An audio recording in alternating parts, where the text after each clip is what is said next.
ലോകത്തിലെ ഏറ്റവും അറിയപ്പെടുന്ന കമ്പനികളിലൊന്നാണ് ആലിബാബ. ആലിബാബയുടെ ഫൗണ്ടറായ ജാക്ക് മാ പറയുന്ന ഒരു കാര്യമുണ്ട്, ഐ കോൾ ആലിബാബ 1001 മിസ്റ്റേക്സ്.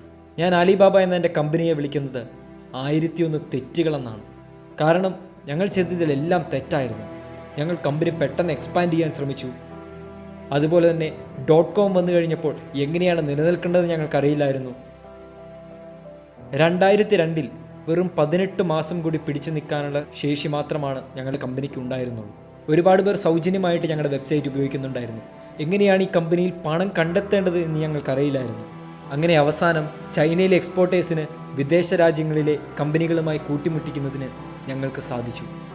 അങ്ങനെ ഒരു മോഡൽ ഞങ്ങൾ നിർമ്മിച്ചപ്പോഴാണ് ഞങ്ങളുടെ രക്ഷപ്പെട്ടത്. ഇതൊരു തെറ്റുകളുടെ കഥയാണ്. നമ്മൾ തെറ്റുകളെ പേടിച്ചിരിക്കുന്നവരാണെങ്കിൽ, തെറ്റ് പറ്റുമോ എന്ന് പേടിച്ചിരിക്കുന്നവരാണെങ്കിൽ, നമ്മൾ ആദ്യം അറിയേണ്ടത് നമ്മൾ ജീവിക്കാൻ വേണ്ടി ഭൂമിയിൽ ജനിച്ചിട്ടുണ്ടെങ്കിൽ നമുക്ക് തെറ്റ് പറ്റും എന്നുള്ളതാണ്. നമ്മൾ പലപ്പോഴും പല കാര്യത്തിൽ നിന്നും പിന്നോട്ട് മാറി നിൽക്കുന്നത് എനിക്ക് തെറ്റ് പറ്റുമോ എന്നുള്ളൊരു പേടി കൊണ്ടാണ്. പല വലിയ സ്വപ്നങ്ങളിൽ നിന്നും നമ്മളെ പിടിച്ചു നിർത്തുന്നതും ഇതേ പേടി തന്നെയാണ്. ജീവിതത്തിൽ തെറ്റുകൾ പറ്റാനുള്ള പേടി നമ്മൾ കുറയ്ക്കുമ്പോൾ, തെറ്റുകളോട് കൂടുതൽ ഓപ്പൺ ആവുമ്പോൾ നമുക്ക് ആ ഭയം മാറുമെന്നുള്ളതാണ്. സത്യം പറഞ്ഞു കഴിഞ്ഞാൽ നമ്മൾ സൈക്കിൾ ഓടിക്കാൻ പഠിച്ചിട്ടുണ്ടെങ്കിൽ നമുക്കറിയാം, നമ്മൾ പലപ്പോഴും വീഴാൻ തയ്യാറായിട്ടാണ് സൈക്കിളിൽ കയറുന്നത്. നമുക്കറിയാം ചിലപ്പോൾ നമ്മൾ വീണുപോകും. പക്ഷേ എന്നിട്ടും നമ്മൾ ആ സൈക്കിളിൽ കയറി ചവിട്ടാൻ കാണിക്കുന്ന ധൈര്യമാണ് കുറച്ച് കഴിയുമ്പോൾ വീഴാതെ ആ സൈക്കിൾ മുമ്പോട്ട് കൊണ്ടുപോകാൻ, മുമ്പോട്ട് ചവിട്ടാൻ നമ്മളെ പഠിപ്പിക്കുന്നത്, നമുക്ക് ശക്തി തരുന്നത്. തെറ്റുകളിലൂടെ മുമ്പോട്ട് നടന്നു പോകാനുള്ള ക്ഷമയാണ് നമ്മൾ കാണിക്കേണ്ടത്. സത്യം പറഞ്ഞാൽ ഓരോ തെറ്റും ഒരു കണ്ടുപിടുത്തമാണ്. Every mistake is a discovery എന്ന് പറയും. കാരണം നമ്മൾ ഇനി ഒരിക്കലും ആവർത്തിക്കാത്ത ഒരു തെറ്റ് നമ്മൾ കണ്ടുപിടിച്ചിരിക്കുകയാണ്. നമുക്കൊരു തെറ്റ് പറ്റിയാൽ പിന്നെ നമ്മളത് ജീവിതത്തിൽ ആവർത്തിക്കരുത് എന്നുള്ളതാണ്. ഇല്ലെങ്കിൽ ആ തെറ്റ് പറ്റുന്നത് കൊണ്ട് നമ്മുടെ ജീവിതത്തിൽ യാതൊരു ഗുണവുമില്ല. മനഃപൂർവ്വം ആ തെറ്റിനെ അതിജീവിക്കാനുള്ള തീരുമാനങ്ങൾ എടുക്കുക എന്നുള്ളതാണ്. ശരിയായിട്ട് നമ്മൾ പരിശ്രമിച്ചാൽ നമുക്ക് അതിജീവിക്കാൻ പറ്റാത്ത ഒരു തെറ്റുമില്ല. ജോൺ സീന പറഞ്ഞു വെക്കുന്നുണ്ട്, if you don't learn from your mistakes then they become regrets.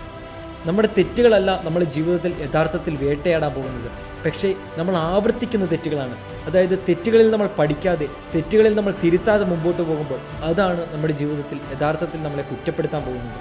ഇനി നമ്മുടെ ജീവിതത്തിൽ ഒരുപാട് തെറ്റുകൾ പറ്റുന്നുണ്ടെങ്കിൽ നമ്മൾ മനസ്സിലാക്കേണ്ട ഒരു കാര്യം, നമ്മൾ പരിശ്രമിക്കുന്നവരാണ് എന്നുള്ളതാണ്. ജോൺ വുഡൻ പറയുന്നുണ്ട്, if you are not making mistakes then you are not doing anything. A doer makes mistakes. പരിശ്രമിക്കുന്നവർക്ക് എപ്പോഴും തെറ്റുകൾ പറ്റിക്കൊണ്ടിരിക്കും. പക്ഷേ അതിൻ്റെ പേര് പിന്നോട്ട് മാറി നിൽക്കരുത്. ആ തെറ്റുകളെ ഫേസ് ചെയ്യാൻ റെഡിയായിട്ട് ഇറങ്ങുക എന്നുള്ളതാണ്. ഇനി തെറ്റ് പറ്റിയോ അതിനെക്കുറിച്ച് ആലോചിച്ചു കൊണ്ടിരുന്ന സമയം കളയരുത്. Don't pay extra cost. വീണ്ടും ആ തെറ്റിന് വേണ്ടി സമയം കളയരുത്. Just move on. Take chances, make mistakes. That's how you grow. മിസ്റ്റേക്കുകൾ പറ്റാൻ നമ്മുടെ ജീവിതത്തിൽ നമ്മൾ സ്പേസ് ഓപ്പൺ ആക്കി ഇടുമ്പോഴാണ് നമ്മൾ വളരാൻ തുടങ്ങുന്നത്. മേരി ടൈലർ പറയുന്നതാണത്, take chances, make mistakes, that's how you grow. Pain nourishes courage. നമ്മുടെ ജീവിതത്തിലുണ്ടാകുന്ന വേദനകളാണ് നമുക്ക് ധൈര്യം തരുന്നത്. ഒരു 2 ഇടി കിട്ടിക്കഴിയുമ്പോൾ നമുക്ക് മനസ്സിലാവും 2 ഇടിയുടെ വേദന ഇത്രമേ ഉള്ളൂ എന്ന്. തോറ്റു കഴിയുമ്പോൾ മനസ്സിലാവും, ഒരു തോൽവി ഇത്രയേ ഉള്ളൂ, ഇനിയും നമുക്ക് മുമ്പോട്ട് പോകാൻ പറ്റുമെന്ന്. ഇതാണ് നമ്മളെ ധൈര്യത്തിലേക്ക് നയിക്കുന്നത്. ആരെന്തു പറഞ്ഞാലും മുമ്പോട്ട് പോകാനുള്ള ഒരു ധൈര്യമാണ് നമ്മുടെ ഓരോ വീഴ്ചയും നമുക്ക് തരുന്നത്, ഓരോ തെറ്റും നമുക്ക് തരുന്നത്. പക്ഷേ ഇങ്ങനെ തെറ്റുകളിലൂടെ മുമ്പോട്ട് നടന്നു പോകണമെങ്കിൽ നമുക്കൊരു കാര്യം വേണം, ക്ഷമ. ജാക്ക് മാ വീണ്ടും പറയുന്നു, the very important thing you should have is patience. ക്ഷമ വേണം, ഉറച്ച ബോധ്യങ്ങൾ വേണം, നമ്മുടെ സ്വപ്നത്തിൽ വിശ്വസിക്കാനുള്ള ഒരു ധൈര്യം വേണം. എങ്കിൽ മാത്രമാണ് നമുക്ക് ഈ തെറ്റുകളിലൂടെ മുമ്പോട്ട് നടന്നു പോകാൻ പറ്റുകയുള്ളൂ. വീഴുമെന്നറിഞ്ഞിട്ടും സൈക്കിൾ ചവിട്ടാനുള്ള ധൈര്യം കാണിക്കുക. അങ്ങനെയാണ് ഒരു ദിവസം വീഴാതെ സൈക്കിൾ ചവിട്ടാൻ നിങ്ങൾ പഠിക്കുന്നത്. അതുകൊണ്ട് പുതിയതെന്തെങ്കിലും പരീക്ഷിക്കുക. Explore life. Don't sit back fearing mistakes.